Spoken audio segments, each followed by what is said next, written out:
ጥሪያችንን አክብራችሁ በፌደራል ደረጃ በሚካሄደው አጀንዳ የማሰባሰብ የምክክር መድረክ ላይ ስለተገኛችሁ በኢትዮጵያ ሀገራዊ ምክክር ኮሚሽን ስም ከፍ ያለ ምስጋናዬን አቀርባለሁ። እድሜና ታሪክ ጠገብ የሆነችው ሀገራችን በብዙ ከፍታና ዝቅታ ውስጥ አልፋ ዛሬ ላይ ደርሳለች። ከፍታዎቿም ሆኑ ዝቅታዎቿ የጋራችንና በትውልዶች መካከል የተቀባበልናቸው የመጡ ጉዳዮቻችን ናቸው። ኢትዮጵያ ክቡር የሆነ የሰው ልጅ መገኛ ብቻ ሳትሆን የአህጉራችን ነጻነት ተምሳሌትና ፋና ወጊ ነች። ሀገራችን የኋላ ቀርነትና ድህነት ተምሳሌት ብቻ አይደለችም። ለዓለም ስልጣኔ አበርክቶ ያላት፣ ህዝቦቿ በፈጣሪያቸው ታምነው በርህራሄና በመተጋገዝ ዘመናትን የተሻገሩባት ድንቅ ምድር ናት። ክቡራትና ክቡራን፣ በርካታ ቋንቋዎች የሚነገሩባት የብዙ ባህሎችና ሕያው ሙዚየምም ነች። ምንም እንኳ ከድህነትና ከኋላ ቀርነት ለመላቀቅ ጉዞ ፈታኝና ረጅም ቢሆንም ከመታተር የማይቦዝን ከወደቀበት ለመነሳት ተስፋ የማይቆርጥ የብርቱ ህዝብ መኖሪያም ሀገር ነች። እነዚህና ሌሎች አኩሪ እሴቶቻችንን ቀና አድርገውን በኩራት የሚያኖሩን ህዝቦቿ እኛ ኢትዮጵያውያን ነን። ክቡራትና ክቡራን፣ ቀደም ሲል ከጠቀስኳቸው እውነታዎች በአንጻሩ የጋራ እሴቶቻችንን የሚፈታተኑ ትልቅ የመሆን ህልማችንን ሩቅ የሚያደርጉ ፈተናዎችም አሉብን። ለእነዚህ ተግዳሮቶች መፈጠር ምክንያቶች እጅግ መሰረታዊና ሀገራዊ በሆኑ ጉዳዮች ላይ ጎልተው የሚታዩ ያለመግባባትና የሐሳብ ልዩነቶች ያሉን መሆኑ ነው። በመሰረታዊ ጉዳዮች የሐሳብ ልዩነትና አለመግባባቶች በሰፈኑበት ሁኔታ እንኳን ኢትዮጵያን የሚያክል ሀገር አንድን ቤተሰብ በሁለት እግሩ ማቆም አስቸጋሪ መሆኑ ከማንም የተሰወረ አይደለም። ክቡራትና ክቡራን፣ በህብረተሰባችን በምሁራኖቻችንና በፖለቲከኞቻችን መካከል በየጊዜው እየተፈጠሩና እየሰፉ የመጡት የሐሳብ ልዩነቶቻችን ጦር አማዘው ብዙ ዋጋ አስከፍለውናል። እኒሁ ምክንያቶች ሐሳባችንና ቀልባችንን ሰብሰብ አድርገንና ያለንን ውስን አቋም አረባርበን ለጋራ ራዕይ እንዳንሰራ አድርገውናል። በውጤቱም በሺዎች የሚቆጠሩ ዜጎቻችን በጦርነትና መሰረታዊ ፍላጎቶቻቸው ሊሟሉ ባለመቻላቸው ሕይወታቸውን አጥተዋል። ለአካልና አእምሮ ጉዳትም ተዳርገውብናል። በብዙ ውጣ ውረድ የተገኘ ሀብትና ንብረት በከፋ ደረጃ ወድሟል። በርካታ ዜጎቻችን ይሻል ከነበረው ቀያቸው ተፈናቅለው በየመጠለያው ዝናብና ፀሐይ የተፈራረቀባቸው ለከፋ እንግልት ተዳርገውብናል። እነዚህ ችግሮች ትናንት ወይም አሁን ብቻ የተፈጠሩ አይደሉም። ትናንትም ነበሩ፣ ዛሬም ቀጥለዋል። የተከበራቸው የመድረኩ ተሳታፊዎች፣ ከዚህ አዙሪት ውስጥ መውጣት ያልቻልነው ለምንድን ነው ብለን ራሳችንን ብንጠይቅ የምናገኘው ምላሽ ለችግሮቻችን መፈጠር መሰረታዊ የሆኑ ምክንያቶችን በጋራ ለይተንና ተመካክረን መፍትሄ ስላላበጀንላቸው ነው የሚል መልስ እናገኛለን። ለዚህ የዘመናት ጥያቄ ተግባራዊ ምላሽ ለመስጠት የኢትዮጵያ ሀገራዊ ምክክር ኮሚሽን ተቋቁሞ ኢትዮጵያ በአሁኑ ሰዓት እየመከረች ነው። ኮሚሽኑ ይህንን የኢትዮጵያውያንን ህልም ቋጠሮ ለመፍታት ህዝባችንን ቀኝ እጁ አድርጎ ከበርካታ ባለድርሻ አካላት ጋር እየሰራ ነው።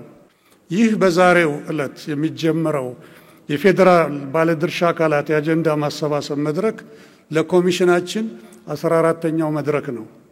በዚሁም መሰረት አጀንዳ ከማሰባሰብ አኳያ የሚቀሩት ዋና ስራዎች የትግራይ ክልልን በምክክር ሂደቱ እንዲካተት ማድረግ እንዲሁም በውጭ ሀገር ከሚኖሩ ኢትዮጵያውያን አጀንዳዎችን ማሰባሰብ ይሆናል። ምንም እንኳ በርካታ የፖለቲካ ፓርቲዎች በሂደቱ እየተሳተፉና በከፍተኛ ሁኔታ እያገዙን ቢሆንም የተወሰኑ ፓርቲዎች በየራሳቸው ምክንያቶች እስካሁን የምክክሩ ሂደት አካል አልሆኑም። መሳሪያ አንግበው ወደ ዱር የገቡ ታጣቂ እህት ወንድሞቻችን የዚህ ታሪካዊ ሂደት አካል አለመሆናቸው ኮሚሽናችንንና ሌሎችንም ባለድርሻ አካላት የሚያሳስብ ጉዳይ ነው። ካላቸው ተቀባይነትና ተጽዕኖ ፈጣሪነት አኳያ በምክክር ሂደቱ ቢሳተፉ በጎ ሚና የሚኖራቸው የፍርድ ሂደታቸውን እየተከታተሉና በስደት ላይ ያሉ ወገኖቻችንም ጉዳይ ቀላል ግምት የሚሰጠው አይደለም። ክቡራትና ክቡራን፣ ሂደቱን አገባዶ ወደ ዋናው የምክክር ጉባኤ ጫፍ ላይ እየደረሰ ያለው የኢትዮጵያ ምክክር ይበልጥ አካታችና አሳታፊ እንዲሆን ለችግሮቻችንም ዘላቂ መፍትሄ እንዲያስገኝ የእነዚህ ወገኖች ተሳትፎ የራሱ አስተዋጽኦ እንዳለው ኮሚሽናችን ያምናል። ይህ ጉዳይ ኮሚሽኑ እስካሁን ባካሄዳቸው በሁሉም መድረኮች የተሳተፉ የተለያዩ የህብረተሰብ ክፍሎች ተወካዮች፣ የፖለቲካ ፓርቲዎች፣ ተቋማትና ማህበራት፣ ታዋቂና ተጽዕኖ ፈጣሪዎች፣ የመንግስት አካላት ተወካዮች ጭምር ጥያቄ መሆኑን ተገንዝበናል። በሌሎች ሀገራት የተካሄዱ ሀገራዊ ምክክሮች መሰል ሁኔታዎችን ካስተናገዱበት ሁኔታም የምንወስደው ትምህርት ይህንኑ ነው። ክቡራትና ክቡራን፣ በመሆኑም ይህንን መልካም አጋጣሚ በመጠቀም የሚከተሉትን አንኳር ጥያቄዎች ለማቅረብና በጋራ ሰርተን ውጤት እንድናመጣባቸው በኮሚሽኑ ምክር ቤት ስም በአክብሮት እጠይቃለሁ።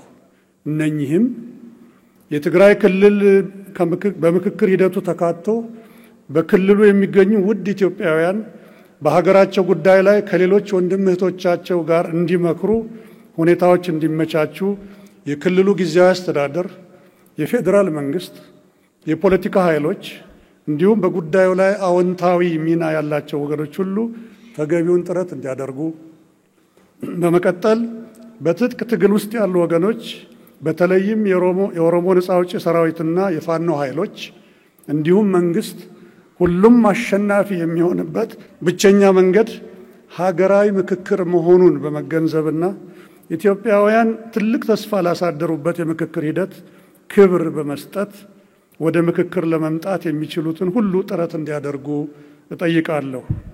በዚህ ረገድ በትጥቅ ትግል ውስጥ ያሉ ወገኖች የራሳቸውን ኃላፊነት ለመወጣት በብርቱ እንዲያስቡበት እንዲሁም መንግስት ሁኔታዎችን በማመቻቸት ለምክክር ሂደቱ የሚቻለውን አስቻይ ሁኔታ ሁሉ በመፍጠር አባታዊ ይሄ እናታዊንም ይጨምራል ሚናውን እንዲወጣ እየጠየቁ የኢትዮጵያ ሀገራዊ ምክክር ኮሚሽን ለጉዳዩ ልዩ ትኩረት በመስጠት በሕግ በተሰጠው ተግባርና ኃላፊነት ልክ የሚቻለውን ሁሉ ጥረት ለማድረግ ዝግጁ መሆኑን በዚህ አጋጣሚ ለማረጋገጥ እወዳለሁ። በመቀጠልም በተለያዩ ምክንያቶች የሀገራዊ ምክክር ሂደቱን ያልተቀላቀሉ እንዲሁም ተሳትፎ ሲያደርጉ ቆይተው ያቋረጡ የፖለቲካ ፓርቲዎችም ወደ ምክክሩ እንዲመጡ ኮሚሽኑ ጥሪውን እያቀረበ በሂደቱ ላለመካተት ከኮሚሽኑ አንጻር የሚያነሷቸው ምክንያቶች ካሉ ተቀራርበን በመመካከር ለመፍታት ወይም ልዩነቶችን ለማጥበብ በእኛ በኩል ዝግጁ መሆናችንንም አሁንም በድጋሚ ለማረጋገጥ እወዳለሁ። መጨረሻም በተለያዩ ምክንያቶች በእስርና በስደት ላይ ያሉና በሂደቱ ቢሳተፉ የበኩላቸውን ገንቢ ሚና ሊወጡ የሚችሉ ዜጎች የሕግ የበላይነትን ባከበረ መልኩ በምክክሩ የሚሳተፉበት ሁኔታ እንዲመቻች በመንግስት በኩል የሚቻለው ሁሉ ጥረት እንዲደረግ ኮሚሽኑ ይጠይቃል። ክቡራትና ክቡራን፣ የምንገኘው የሀገራዊ ምክክር ጉባኤ መዳረሻው ላይ ነው። ይህን የተሟላ ለማድረግ ከትግራይ ክልልና በውጭ ከሚኖሩ ኢትዮጵያውያን አጀንዳ ማሰባሰብና የጉባኤውን ተወካዮች ማስመረጥን ይጠይቃል። ይህ አብይ ስራ በቀጣይ ወራት ይጠናቀቃል ብለን ተስፋ እናደርጋለን። የአወያዮች መረጣና ስልጠና፣ የአጀንዳ ቀረጻ፣ የምክክር ሂደት ስርዓትና ድንጋጌዎች እንዲሁም ዲጂታላይዜሽን በትግበራ ላይ ይገኛሉ። እነዚህ ወሳኝ ጉዳዮች እንዲሳኩ የሁላችንንም ያላሰለሰ ጥረት ይፈልጋሉ። የሃይማኖት አባቶችና መሪዎች፣ የአገር ሽማግሌዎችና እናቶች፣ የፖለቲካ ፓርቲዎች፣ የሚዲያ ተቋማት፣ የሲቪክና የሙያ ማህበራት፣ ታዋቂና ተጽዕኖ ፈጣሪዎች፣ የማህበረሰብ አንቂዎች፣ የዲሞክራሲ የደህንነትና የጸጥታ ተቋማት፣ ወጣቶች፣ ሴቶች፣ ከሁሉም በላይ ህዝቦቻችን ይህ ታሪካዊ የምክክር ሂደት የተሳካ እንዲሆን የበኩላችሁን ጥረት እንድታደርጉ በአክብሮት የኢትዮጵያ ሀገራዊ ምክክር ኮሚሽን ይጠይቃል። በዚህ አጋጣሚ የኢትዮጵያ ሀገራዊ ምክክር ኮሚሽን የምክክር ሂደቱን ይበልጥ አካታችና አሳታፊ ለማድረግ እንዲቻል ከሁሉም አካላት ጋር ተቀራርቦ ለመስራት ዝግጁ መሆኑን አሁንም በድጋሚ ለማረጋገጥ እወዳለሁ።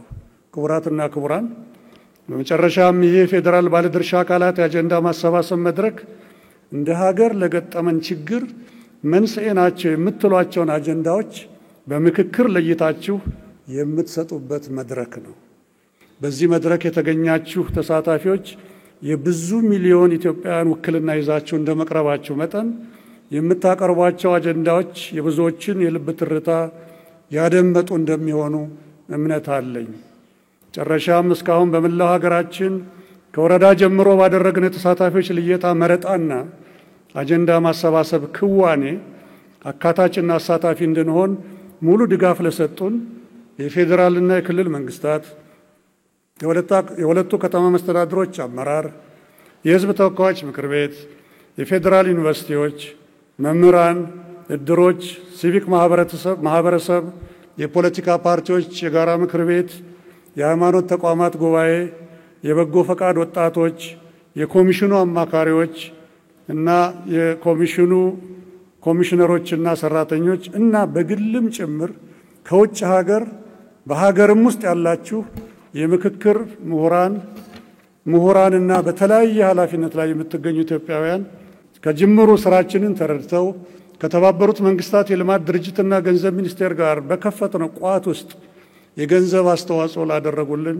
የውጭ ሀገር መንግስታትና ሌሎችም በስም ያልጠቀስኳቸው ቢኖሩ በዚህ ጉባኤ ፊት እንዳመሰግን ይፈቀድልኝ።